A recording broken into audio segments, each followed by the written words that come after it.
사랑하는 성도 여러분, 우리가 주님 닮은 생각, 바로 선한 생각, 영의 생각만 하려면 그 마음에 비진리, 악이 없는 진리로만 채워야 한다 했습니다. 그러니 악은 모양이라도 벗고자 하며 주님 닮은 참 자녀가 되기를 원하는 성도라면 항상 자신의 마음을 면밀히 살펴 변화시켜야 하지요. 그래서 지난 시간에는 우리 마음에 대해 말씀드렸습니다. 보통 사람들은 자신의 마음이 하나라 생각하지만 우리 마음은 여러 개로 구성되어 있다 했습니다. 로마서 7장의 설명처럼 명백한 진리의 마음과 본성을 포함한 양심, 명백한 비진리, 곧 검은 마음이 자리하고 있습니다.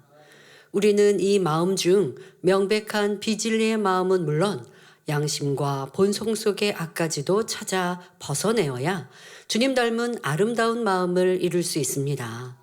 그래서 양심과 본성 속의 악에 대해 살펴보고 있습니다. 사람들은 자신의 양심은 옳다, 바르다 생각하며 선택과 판단의 잣대로 삼습니다. 하지만 우리의 양심은 사람마다 다르며 더욱이 하나님의 말씀에 비추어 보면 맞지 않은 것이 참으로 많지요. 그러니 우리는 자신의 양심이 진리와 다른 것을 알고 자신의 의와 틀, 악은 모양이라도 버려야 합니다. 그래서 신속히 성결될 수 있는 방법, 길 중에 하나가 나는 옳지 않구나. 또 내 결정과 또 내 분별함이 온전한 진리가 아니다라는 것을 인정할 때 빠른 변화를 가져올 수 있습니다. 내가 아직 온전하지 않으니 성령님을 의뢰할 것이고 하나님의 말씀으로 기준하지 않겠습니까? 그러면 판단 정죄 또 죄악 가운데 떠나는 것이 쉬워지는 것이지요. 오늘도 말씀을 통해 발견되는 악의 모양은 벗어버리고 선과 진리로 채워 아름다우신 주님의 마음을 온전히 담는 복된 성도님들이 되시길 바랍니다. 사랑하는 성도 여러분, 지난 시간에 양심과 본성 속에 있는 비진리를 살펴보았습니다. 성결되려면 이런 악을 벗어버려야 하지요.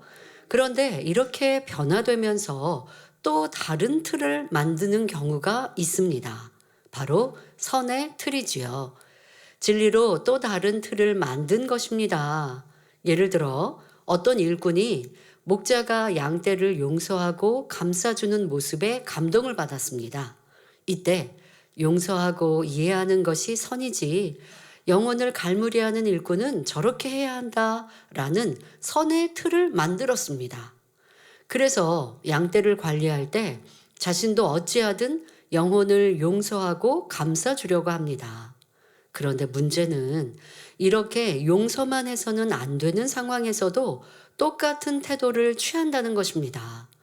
어떤 경우 죄에서 돌이킬 수 있도록 엄히 지적하고 권면하는 것이 진정한 선입니다. 물론 이렇게 할 때 어떤 감정도 없이 온유한 심령으로 해야 하지요. 그런데 선의 틀을 만든 사람은 범죄한 영혼에게 권면하는 일꾼을 보면 자기가 만든 의가 발동합니다. 사랑은 허물을 덮어주는 것 아닌가? 저 일꾼은 사랑이 부족한 것 같아. 라며 자신이 만든 선의 틀로 그 일꾼을 바라봅니다. 이와 반대인 경우도 있습니다. 어떤 일꾼은 양떼를 지적하고 권면하는 것이 사랑이고 선이라고 생각합니다. 자신이 맡은 양떼가 말씀대로 살지 못하면 잘 이해되지 않지요.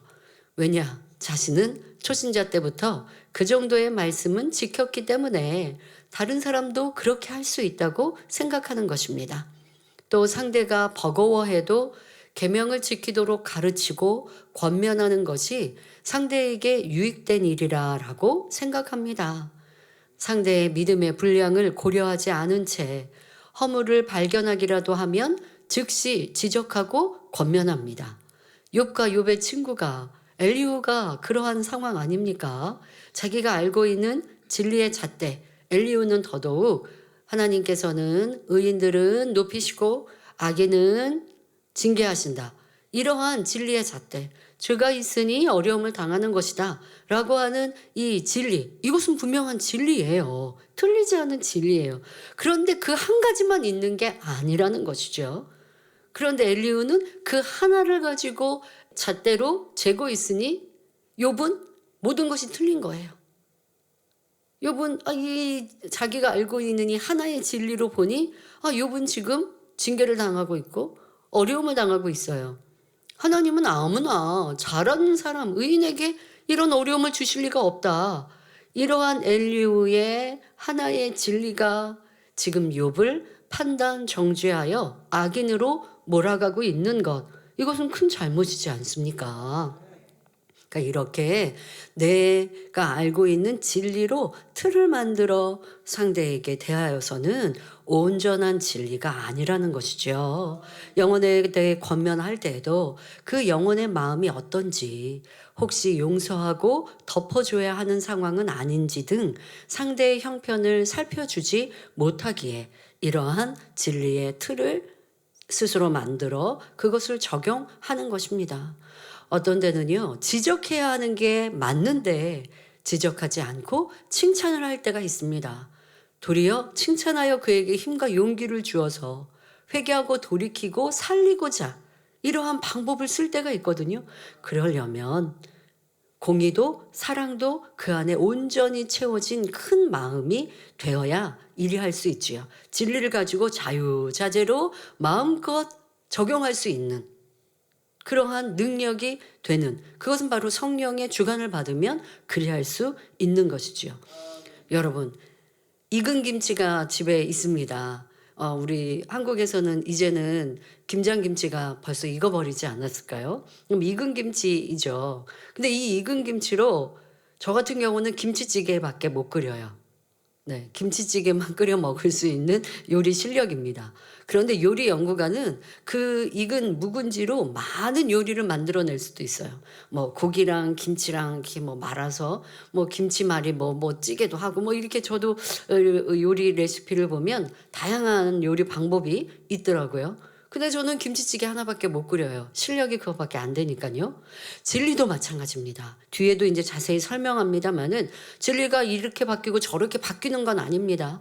항상 진리는 변함이 없는 것입니다. 그러나 그 재료를 가지고 어떻게 적용하고 요리하느냐에 따라서 방법론은 달라질 수 있는 것이지요.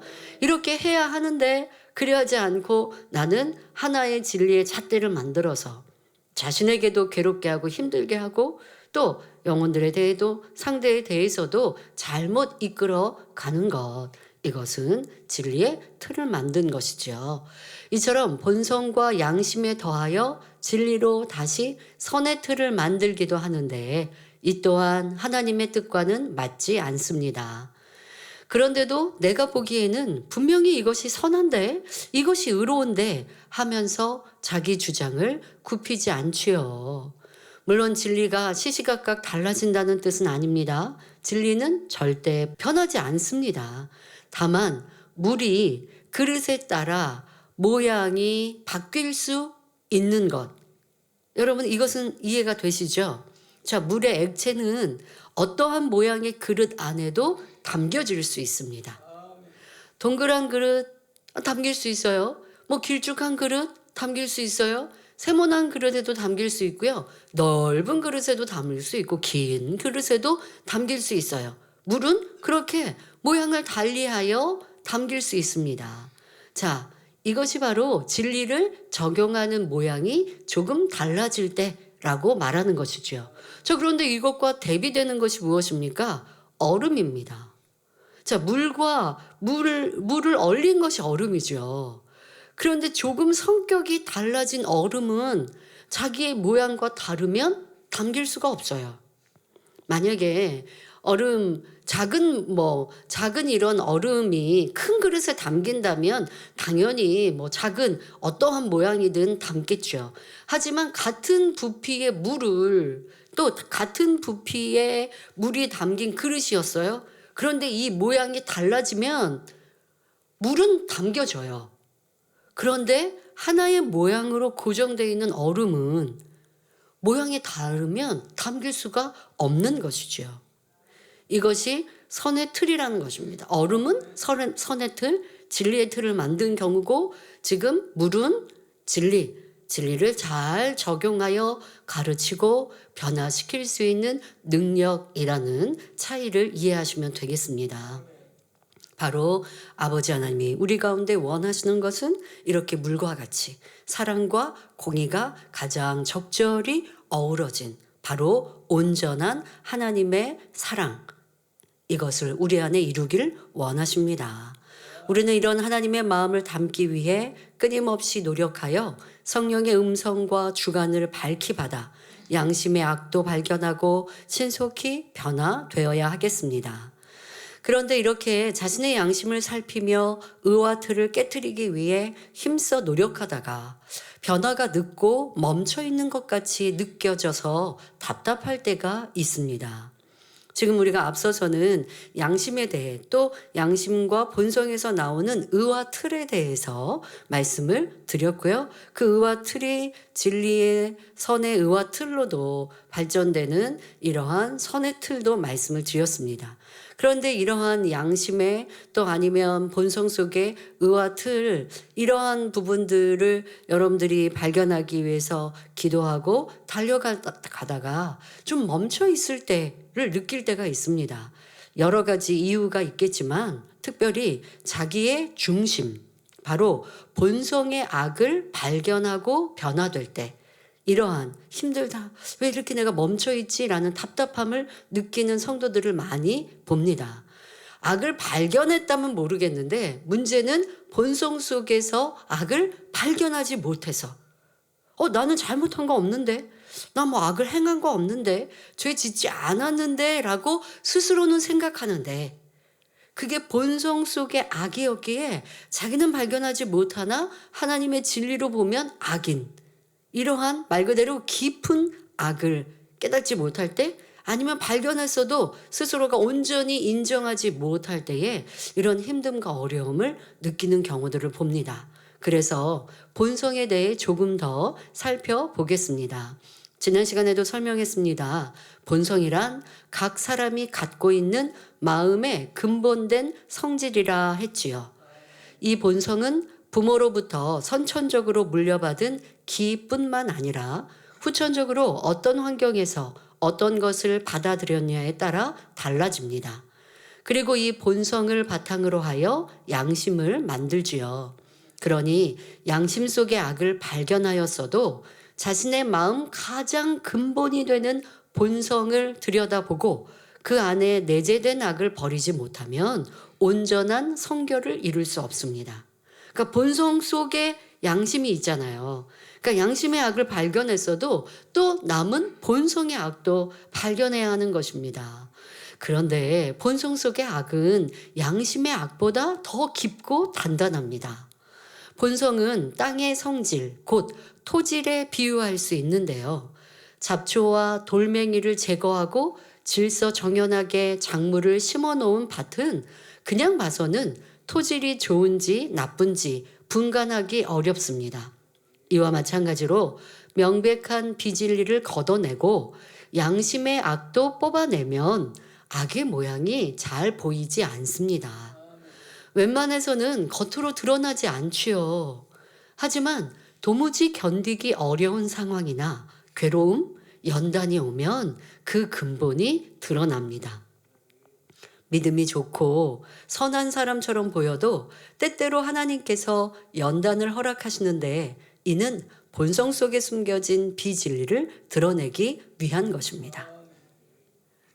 그러니까 여러분들 본성의 악을 발견하려면 연단이라는 게 필요하구나라는 걸 쉽게 이해할 수 있겠지요. 하지만 온전히 순종해 나가는 사람은 큰 연단 없이도 본성 속의 악도 발견합니다. 앞서 말씀드린 대로 나는 100% 옳은 것이 아니야. 내가 진리를 쫓기 위해 힘쓰지만 아직 내게 부족한 것이 많이 있으니 깨어 기도하고 말씀으로 항상 나를 처복종시키고 성령의 음성으로 나를 발견해야지 라는 자세가 되면 큰 연단 없이도 계속하여 변화되어져 가고 멈추지 않기에 낙담하고 낙심하고 힘들지 않을 수 있는데, 그런데 우리 인생이요, 어느 만큼 이루었으면 좀 쉬고 싶거든요. 되었다 하거든요. 이 정도면 된 거 아니야? 여러분들이 세상에 있을 때와 만민 안에 들어와 선교의 복음을 듣고 변화된 모습, 현재의 모습과 비교해 보세요. 쉽게는 지금의 나와 세상 사람과 비교해 보세요. 그러면 우리는 많이 착한 사람들이에요. 많이 변화되었고요. 참으로 착한 모습임을 알 수 있어요. 그런데도 아버지 하나님의 그 선과 사랑에 비춰서는 변화될 것이 많거든요. 근데 믿음의 1단계에서 이제 막 초신자로 구원에 이르렀습니다. 그래서 믿음의 1단계에 들어섰어요. 믿음의 1단계에 있던 사람은 많은 육체의 일들이 발견되죠. 그래서 나는 악인입니다, 죄인입니다 고백하면서 믿음의 1단계를 지나고, 또 믿음의 2단계에서도 육체의 일들을 이제 버려나가고 있으니 아직 내 안에 부족한 게 많이 보입니다, 깨닫습니다. 근데 믿음의 2단계 육체의 일들을 다 버렸어도 믿음의 3단계에 올라가도 마음 안에 있는 육신의 일들을 발견합니다. 미움이 마음에 있고 불편함이 있고 뭐 이러한 마음에 있는 육신의 일들도 발견되어지고 느껴지니, 그것을 버려가는 과정에 스스로 내가 이만큼 이루었어 할 수는 없어요.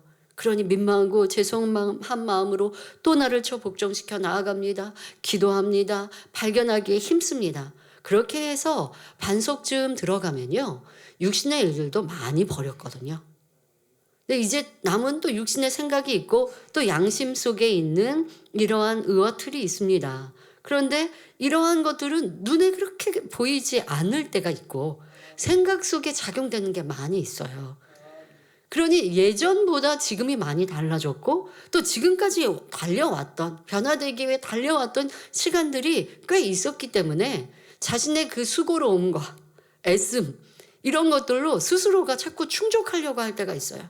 내가 열심히 달려왔지, 내가 힘써 달려왔지 라고 하는 마음이 들면 그 안에서 겸비한 마음, 내가 나를 복종시켜야 돼, 나는 죄인 중에 괴수다, 이러한 고백이 들지 않으면서 이제는 뭐 악을 바라는 게 아니고 좀 누구를 불편케, 그리고 불편한 생각마저도 나를 힘들게 해서 불편한 것보다 저 사람이 왜 저렇게 행동하지?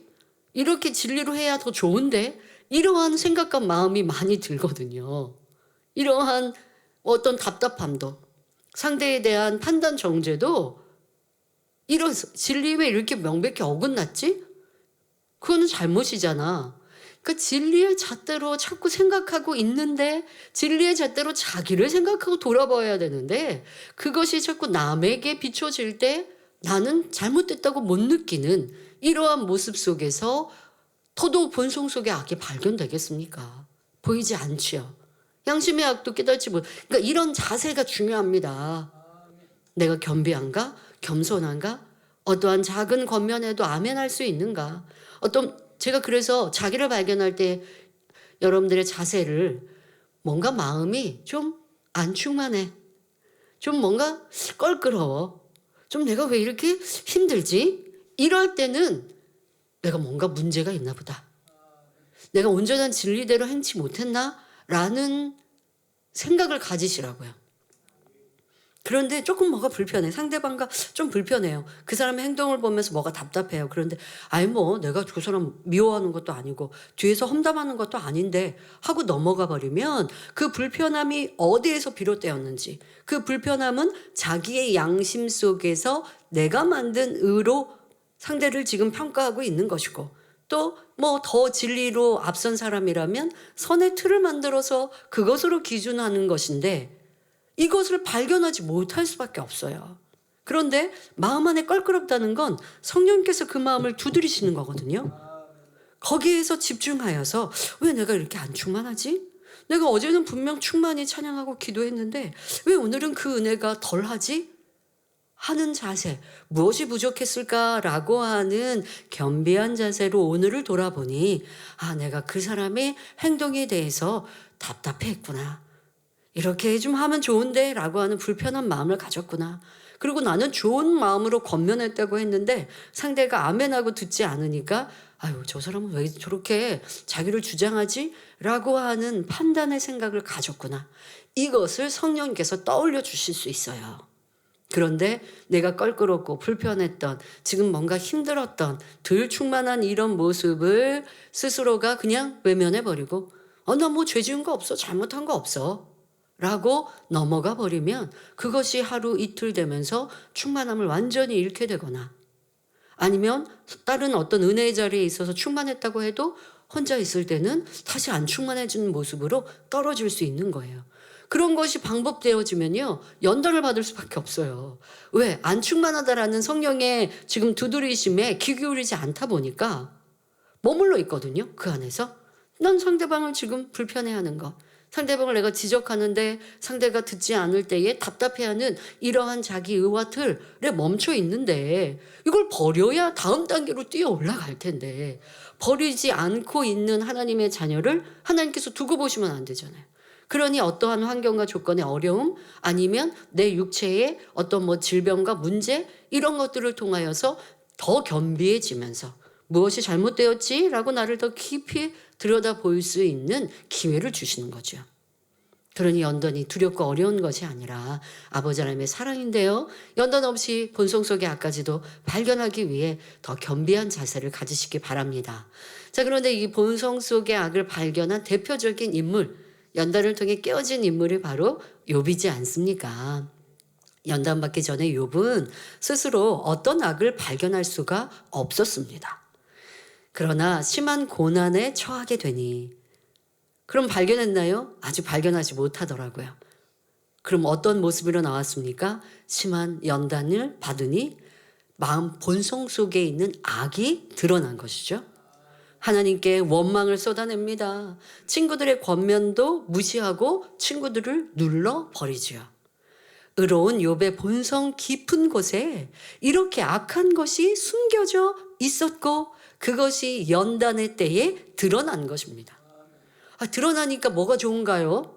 드러나니까 자기를 발견하고 인정해서 이거 버리면 되잖아요. 드러나지 않고 다 잠잠히 내 속 깊이 눌러놓고 있다가, 나는 선하고 착한 척하고 살았다가 주님을 만났을 때 주님께서 너는 어떡하니? 마음속 깊은 그런 악을 발견하고 버리지 못했구나. 그러니까 너는 그냥 2000층, 잘해봐야 2000층, 아니면 너는 1000층밖에 못 가는데 할 수밖에 없어요. 내 본성 속에 있는 악이 드러나는 건 축복입니다. 그러나 드러나서 계속 악을 바라라는 게 아니죠.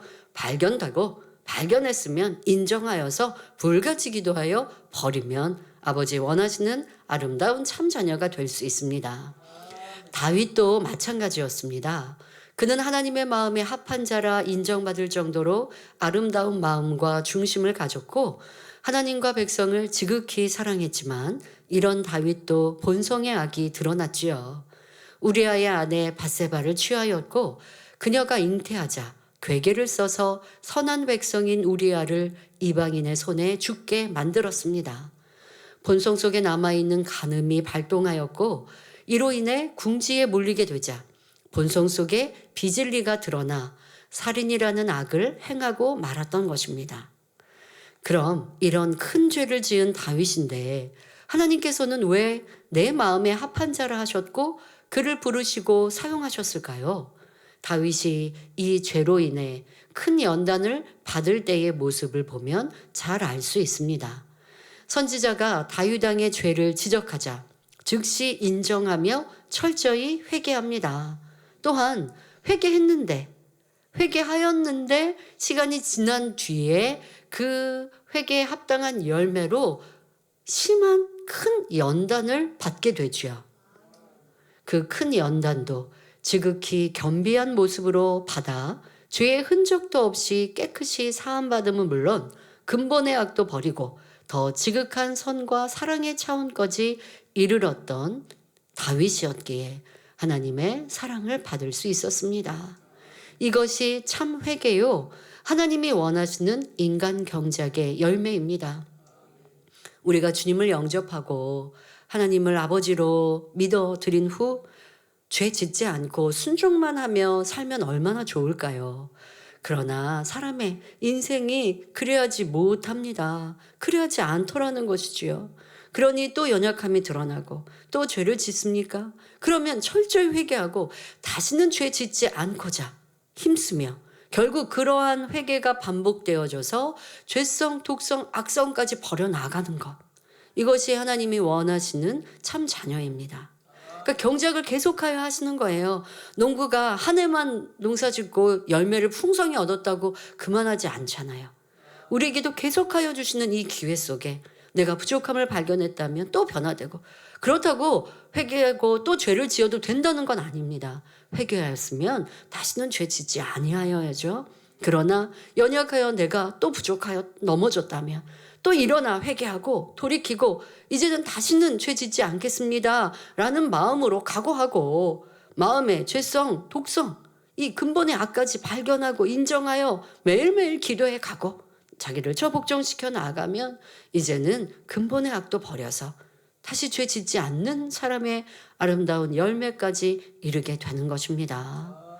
그러고자 우리 안에 본성의 악도 드러내시고 연단을 통해 이렇게 변화시키시지요.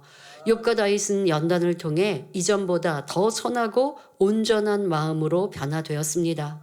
그리고 본성 속에 있는 비진리까지 빼어버린 후에는 영적인 축복뿐만 아니라 이 땅에서도 이전과 비교할 수 없는 큰 복을 받았습니다. 우리도 마음의 악이 조금 더 없는 온전한 영을 이루기 원한다면 자신의 본성과 양심까지 빛의 말씀에 비추어 오직 진리로 변화시켜야 합니다. 이렇게 양심과 본성 속의 악까지 발견하여 버리면 우리의 마음이 진리의 마음, 즉 영이 됩니다. 이때는 잠언 4장 23절의 말씀이 내 안에 이루어지지요. 무릇 지킬 만한 것보다 더욱 내 마음을 지키라. 생명의 근원이 이에서 남이니라 하신 말씀이 이루어집니다.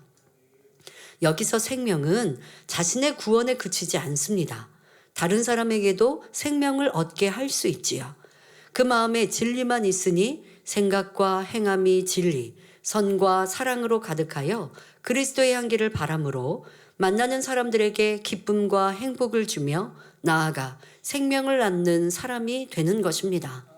또한 마음이 진리 자체가 되면 그 마음에 품어 구하는 바도 오직 하나님의 영광만을 구하기에 바라는 소원도 척척 응답받습니다. 반대로 그 마음에 비진리와 악이 있을 때는 마음을 지킬 수 없습니다. 항상 기뻐하라 하셨으니 이제부터 기뻐하리라 마음에 다짐해도 내 유익에 맞지 않고 불편한 상황이 되면 이내 혈기와 짜증을 냅니다. 쉬지 말고 기도하라 하셨으니 순종하고자 마음 먹어도 오늘은 피곤하니 내일부터 하자 하며 기도하지 않지요. 자신의 마음 하나도 지키지 못하는 것입니다. 또 자신의 생각도 다스리지 못합니다. 악한 생각을 하지 말아야지, 슬프고 어두운 생각을 품지 말아야지 했지만 내 뜻대로 되지 않습니다. 속상한 생각을 안 하려고 하면 더 떠올라서 괴롭다고 말하지요. 이렇게 비진리로 가득한 마음은 사단이 주관하니 마음은 내 것인 줄 알았는데 내 생각이요 내 마음이지만 내 뜻대로 되지 않더라는 것입니다. 결국 사단이 완전히 주관해버리고 어떤 경우는 귀신의 역사를 받으면 이게 내 마음도 아닌 이러한 경우가 생기지요. 성경에도 그 마음의 탐심과 비진리로 인해서 마음을 지키지 못함으로 생명이 아닌 화를 입는 사람을 볼 수 있습니다. 바로 아나니아와 삽비라 부부입니다. 초대교회의 성도들이 자신의 소유를 팔아 헌금하며 구제하는 모습을 본 아나니아와 삽비라 부부는 자신들도 소유를 팔아 드려야겠다라고 마음을 정하였습니다.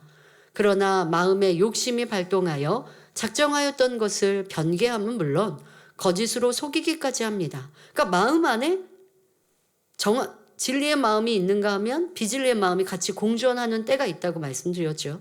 영으로 온전히 이루기 전까지는 그리합니다. 이 아나니아 삽비라도 이 진리의 마음, 좋은 마음으로는 내 소유를 팔아 다 하나님께 드려야지 라고 정한 마음이 있었는데 반대의 마음에는 탐심이 여전히 있기에 탐심으로 인하여 결국은 거짓, 속이는 행함을 이룹니다. 사도행전 5장 3절 4절에 베드로가 가로되 아나니아야 어찌하여 사단이 내 마음에 가득하여 내가 성령을 속이고 땅값 얼마를 감추었느냐. 땅이 그대로 있을 때에는 내 땅이 아니며 판 후에도 내 임의로 할 수가 없더냐. 어찌하여 이 일을 내 마음에 두었느냐.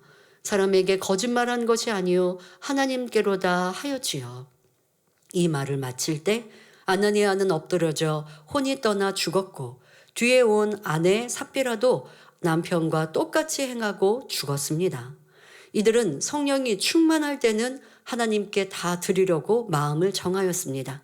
하지만 막상 돈을 보니 아깝다는 생각이 들었고 이에 욕심, 변개함, 거짓 등 비진리의 마음이 요동하였습니다. 바로 사단은 이 비진리의 마음을 혼의 작용을 통해 움직입니다. 사단이 마음을 사로잡아 버리니 하나님의 사람을 속이며 자신의 마음을 주관하신 성령도 속이려 한 것입니다. 이렇게 사단의 주관을 받는 사람들을 혼의 사람이라 하는데 이에 아나니아와 삽비라의 죽음을 혼이 떠났다 표현하는 것입니다. 하지만 이들 부부같이 마음을 지키지 못하였다고 곧바로 생명을 거두시는 것은 아닙니다. 여러분 이 세대에 그렇게 마음을 지키지 못하는 경우가 얼마나 많습니까? 여러분들의 삶 속에서도 이러한 때가 왜 없겠습니까? 작정하였다가 이행하지 못하여 죄송할 때 그러면 다시 이행하면 되죠. 이렇게 기회 주시는 사랑의 하나님께서 우리가 때로는 마음을 지키지 못하였다고 우리의 생명을 거두셔서 죽음을 맞게 하지 않으십니다. 하나님은 어찌하든 변화되기를 오래 참고 기다려 주시기 때문입니다. 하지만 하나님과 하나님의 사람을 속이는 것이 얼마나 큰 죄인지 본보기로 아나니아와 삽비라의 죽음을 통해 알려주신 것입니다. 또한 이렇게 곧바로 죽임을 당하지 않는다 할지라도 결국 내 마음을 그 마음을 진리로 지키지 않고 계속하여 죄와 악으로 쌓아간다면 결국 생명을 잃는 결과까지 이르는 것임을 아나니아와 삽비라의 일을 통해 우리는 명심하여야겠습니다. 아이고 나는 마음 지키지 못했는데 작정하고 이행하지 못했는데 과거에 오랜 시간 그랬는데 하나님이 내 생명 안 걷어 가셨는데 용서받았나? 하는 것 그렇게 생각하시면 안 됩니다. 약속한 것은 이후에라도 지킬 때에 여러분들이 전에 있었던 죄를 용서받는 것이지 잘못했어요라고 하는 말로만으로는 용서가 온전히 되지 않습니다. 그 정하였던 마음을 지켜 행하여야 온전한 용서가 됩니다. 그러면 계속 회개만 하고 있으면 겨우 구원받는 경우가 될 것이고 온전히 내 마음을 지켜 다시 이행한다면 죄의 담 없이 이행한 것의 복을 누릴 수 있는 것이고 자 그리고 여러분들의 삶 속에 꼭 아나니아와 삽비라뿐 아니라 하나님은 죄에 대해서 명백히 우리 가운데 경계하셨는데 경계하신 어떤 재앙이 당장 임하지 않아서 사람들이 하나님이 나 용서하셨나? 라고 마음대로 생각하거나 아니면 내가 큰 죄 지은 거 아닌가? 스스로가 합리화하거나 아니면 죄를 짓고도 두려운 마음을 잃어버리는 경우가 있습니다. 처음에야 죄 짓고 어떠한 재앙이 임할까 두려워했는데 재앙이 오지 않으니 그냥 내 마음을 쉽게 편하게 바꾸는 사람들도 있지요. 하지만 여러분들의 죄에 대해서 하나님의 경계는 분명합니다. 그리고 그대로 이루어집니다. 단지 지금 이루어지지 않는 재앙일 뿐 무엇보다 더 재앙이 임하지 않고 이후에 심판하신다면 그때 가서는 회개할 기회가 없으니 도리어 안타까운 일이지요. 여러분들에게 기회가 주어진 이때를 놓치지 말고 더 아름다운 변화의 열매로 삼아야 할 것입니다. 그러면 우리 안에 생명이 되는 영의 마음을 이루기 위해서는 어떻게 할까요? 여러분 앞서 잠언 4장의 말씀은 마음을 지키면 여기서 생명이 나온다라고 하신 이 마음을 지키라는 건 잘 이해하셔야죠. 영으로 이룬 후 그 마음을 지키는 것을 얘기하는 거죠. 내 마음에 비진리가 있는데 그 비진리를 지켜서 생명이 되겠습니까? 다시 말해 여러분 마음을 진리의 마음으로 영의 마음으로 바꾸는 것이 내 마음을 지키는 것이죠. 그리고 영으로 이룬 사람은 그 영의 마음에서 더 깊은 아버지의 마음을 이뤄가는 것이 그 마음을 지키는 것이고 그리할 때 생명이 됩니다. 자, 이렇게 생명이 되는 영의 마음을 이루기 위해서는 어떻게 해야 할까요? 지금까지 전한 말씀을 정리하면서 더 추가로 말씀을 전합니다. 자, 우리의 마음이라는 그릇, 이 그릇에 진리를 온전히 담으면 이것이 바로 영의 마음이요 생명이 됩니다. 자, 그러기 위해서는 첫째로 마음속 비진리를 다 뽑아내어 우리의 마음밭을 옥토로 개간해야 하지요. 지금까지 마음에 대해 설명하면서 의와틀, 양심, 본성 말씀드린 게 이렇게 여러분 마음을 개간하는, 마음밭을 개간하는 내용을 설명한 것입니다. 고린도전서 3장 9절에 너희는 하나님의 밭이요 하셨고, 마태복음 13장에서 예수님은 사람의 마음밭을 길가밭, 돌밭, 가시떨기밭, 옥토로 나누어 설명하십니다. 비질리로 단단히 굳어버린 길가밭을 갈아엎어 부드럽게 하고 뿌리를 깊이 내리지 못하게 하는 돌을 빼내고 세상의 염려와 유혹과 욕심을 이기지 못하여 열매를 맺지 못하게 하는 육신의 생각, 가시떨기를 다 뽑아내어 옥토로 개간해야 합니다. 개간하는 방법은 하나님 말씀에 버리라는 것은 버리고 하지 말라 하는 것은 하지 않는 것이지요. 죄를 피 흘리기까지 버리라. 악은 모양이라도 버리라. 미워하지 말라. 혈기내지 말라. 간음하지 말라. 거짓말하지 말라. 이웃의 것을 탐내지 말라 하신 말씀들입니다. 이런 말씀대로 순종하면 마음의 비진리가 빠져나가지요. 자, 둘째로 우리의 마음을 옥토로 개간했으면 이제 아름다운 선으로 가득 채워야 합니다. 옥토 자체는 악을 버린 깨끗한 바탕일 뿐 아직 씨를 뿌려 열매를 낸 것은 아니지요. 여기에 하나님의 말씀에 지키라는 것은 지키고 행하라는 것은 그대로 하는 것, 이것이 하나님의 말씀인 씨를 심는 작업입니다. 계명을 지키라, 선을 행하라, 사랑하라, 용서하라, 기뻐하라, 감사하라, 기도하라, 구제하라, 화평하라 등의 말씀을 행하는 것이지요. 세 번째는 행함으로 온전함을 이루어야 합니다. 마음속의 비진리를 버리고 하나님의 말씀에 지키라, 행하라 하는 것을 그대로 행하되 그 행함이 온전해질 때까지 순종해야 합니다. 이렇게 순종하기 위해서는 성령의 도우심이 필요합니다. 내 힘과 다짐, 노력으로 성결될 수는 없습니다. 하나님의 은혜와 능력, 성령의 도우심이 임할 때 변화될 수 있지요. 그러니 쉬지 말고 간절히 부르짖어 기도해야 합니다. 이런 기도가 위로부터 능력을 끌어내릴 수 있으며 내 안에 성령께서 충만히 나를 주관하실 수 있습니다. 갈라디아서 5장 16절에 내가 이르노니 너희는 성령을 쫓아 행하라. 그리하면 육체의 욕심을 이루지 아니하리라 하신 말씀처럼 여러분이 성령의 소욕에 따라 명백한 비진리의 마음을 빼내고 본성과 양심도 모두 진리로 채우면 마음이 영 자체가 됩니다. 즉 마음을 진리로만 지킬 때 생명의 근원인 영이 살아나게 된다는 뜻입니다. 이렇게 마음에서 비진리를 버리고 진리로 채우면 이제 아버지 하나님의 마음을 온전히 닮은 신의 성품에 참여하는 더 깊은 영의 사람이 되기 위한 작업을 이루어야 합니다.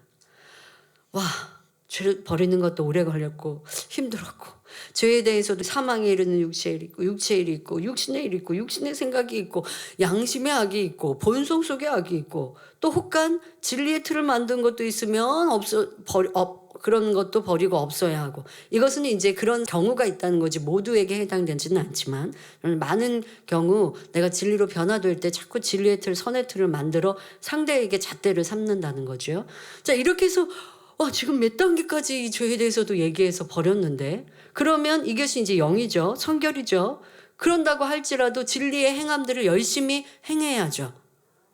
이것이 이제 행하라 지키라 하시는 것들 그럼 옥토 안에 진리를 담는 마음 안에 진리를 담는 거예요. 행하라 지키라. 이건 이제 믿음의 4단계에서 그렇게 열심히 행하는 만큼 아버지의 마음에 점점 가까이 이르러서 이제 믿음의 5단계에 들어갈 수 있는 거죠. 자, 아버지의 마음을 닮은 신의 성품에 참여해야겠죠. 그런데 온영에 이르렀다고 하더라도 온영의 초입에 들어가도 아버지 하나님을 닮은 것이 많이 부족해요. 이제 조금 닮은 거예요. 온영에 들어가면. 조금 닮은 거예요. 온전히 닮기 위해 온영에서도 계속 노력해야 돼요. 이런 말씀 드리면 성도님들 지치는 거 아니죠? 아, 나 갈 길이 머니까 난 포기하겠다 하시지 않죠? 여러분, 천국은 영원한 시간이에요. 우리가 아버지 하나님을 닮은 만큼 아버지 보좌 가까이 들어가는 거고요. 이제 새 예루살렘에 들어갔어도 새 예루살렘에서도 더 중심부에 들어가고 크고 넓은 땅과 집에 상급에 아버지 보좌 가까이 이른다면 이게 얼마나 큰 영광입니까? 짧은 이 세상에서도 크고 넓은 집에 살고자 하면서 그래서 그렇게 수고하고 노력하면서 내 마음을 할례하고 진리를 담아가는 내 마음을 차곡차곡 채워가는 거 어렵고 힘들게 느낄 때만인 거고요. 그 시간을 지나고 나면 어려워지지 않아요. 진리를 행하고 쫓는 게 행복하고 기뻐요. 미움을 버리기 위해서 노력할 때가 미움 때문에 고생하는 거지, 버리고 나면요 미워하라는 게 더 힘들어요. 그런 단계까지 여러분들이 선결로 이루고 나면 멈추지 않고 이제 아버지의 마음을 닮아가야 합니다. 바로 그 마음의 크기를 넓혀 가는 것입니다. 마태복음 5장 48절에 하늘에 계신 너희 아버지의 온전하심과 같이 너희도 온전하라 하신 것 같이 깨끗해진 마음 그릇 안에 하나님의 속성인 선과 사랑을 채워 넓고 큰 그릇을 이루면 더욱 하나님 닮은 마음으로 이룰 수 있습니다. 그래서 이제 마음의 크기에 대해 말씀을 드릴 텐데요. 이에 대해서는 다음 시간에 말씀드리도록 하겠습니다. 여러분, 우리의 성결한 길, 또한 아버지의 마음을 닮아가는 길 할 수 있습니다. 여러분, 부모가 지식 있고 권세 있으면 자녀가 나 닮기 원하지 않겠습니까? 아버지 하나님은 아버지를 닮은 자녀들을 원하세요. 죄의 악은 원수마귀 사탄에 속해 있으니 이건 하나님과 닮지 않은 것입니다. 그러니 여러분들이 내가 죄악을 벗기 위해 수고하고 애쓰는 시간, 아버지 하나님을 닮아가니 천지 만물의 주제이시여 우리를 창조하신 사랑 자체이신 그 아버지 하나님을 내가 닮을 수 있다? 얼마나 큰 영광입니까? 그럴 때 아버지의 사랑은 얼마나 넓고 크게 임하겠습니까? 이런 복된 길을 힘차게 뜨겁게 달려갈 수 있기를 바랍니다. 할렐루야. 전능하신 사랑의 아버지 하나님, 이 시간 기도받는 모든 성도님들을 위해 안수하여 주옵소서. 전국 전 세계 하나님의 자녀들 위해 시공간을 초월하여 역사하여 주시옵소서. 믿어지는 믿음을 주시고 부정적인 생각과 의심의 세력을 물리쳐 주옵시며 모든 시험 환난도 물리쳐 주옵소서. 머리부터 발끝까지 오장육부 뼈 마디마디 온몸의 신경 조직 세포 등 성령의 불로 태우시고 근본의 빛으로 역사하여 주옵소서.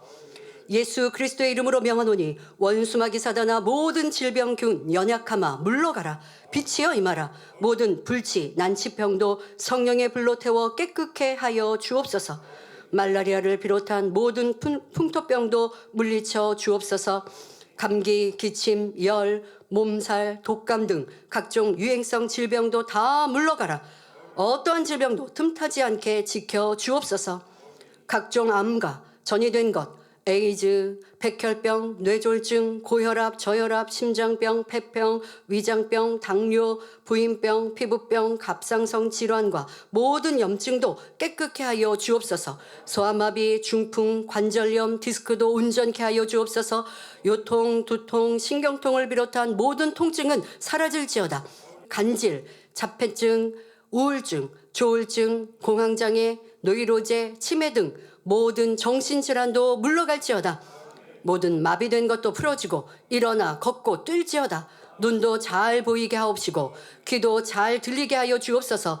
소경은 눈을 뜨고 귀머거리는 들으며 벙어리는 말할지어다. 각종 사고 후유증도 깨끗게 하여 주옵시고 부러진 뼈도 붙여 주옵소서. 화상 입은 것도 온전케 하시고 화기야 물러가라. 열도 물러가라. 아버지 하나님 흉터나지 않게 역사하여 주옵소서. 마약을 비롯하여 각종 약물과 독극물, 중독도 깨끗함을 입을지어다. 죽은 신경과 세포가 살아나며 죽은 자도 살아나게 하여 주옵소서. 잉태의 축복도 주옵소서. 예수 그리스도의 이름으로 명하노니 원수마귀 사단아 하늘 공중 권세 잡은 악의 영들아 물러가라. 그의 사자들도 물러갈지어다. 이 땅의 악한 영, 더러운 영, 거짓되고 간사한 영, 이간질하고 미혹하는 모든 어둠들은 물러갈지어다. 모든 흉악의 결박을 풀고 어둠아 물러가라. 빛이여 임하라. 아버지 하나님, 부르짖어 기도할 수 있는 능력을 주시고 죄를 버리고 성결될 수 있는 능력 주옵소서. 영원히 잘됨같이 범사에 잘되게 하시고 가정의 복음화도 이루어 주시기를 원합니다. 한 주간도 모든 사고와 재앙으로부터 지켜주시고 불통이 없는 형통한 삶을 살 수 있도록 축복해 주옵소서. 성령의 불담으로 천군 천사와 주님의 불꽃 같은 눈동자로 모든 하나님의 자녀들과 가정 일터 사업터를 지켜주시기를 원합니다. 학생들에게 지혜와 명철을 더하시고 공부할 수 있는 뜨거운 마음과 열정도 더하여 주옵소서. 마음과 생각을 세상에 빼앗기지 않도록 지키시고 하나님을 뜨겁게 사랑하는 학생들로 축복하여 주옵소서. 하나님의 자녀들이 먹으나 마시나 입으나 무엇을 하든지 하나님 앞에 영광 돌리는 삶이 되게 축복하여 주옵소서. 나는 하나님을 만났노라, 체험했노라, 응답받았노라, 축복받았노라 간증하는 입술이 되게 역사하여 주옵소서. 아버지 하나님 감사합니다. 홀로 영광 받으옵소서. 우리 주 예수 그리스도의 이름으로 기도하옵나이다. 아멘.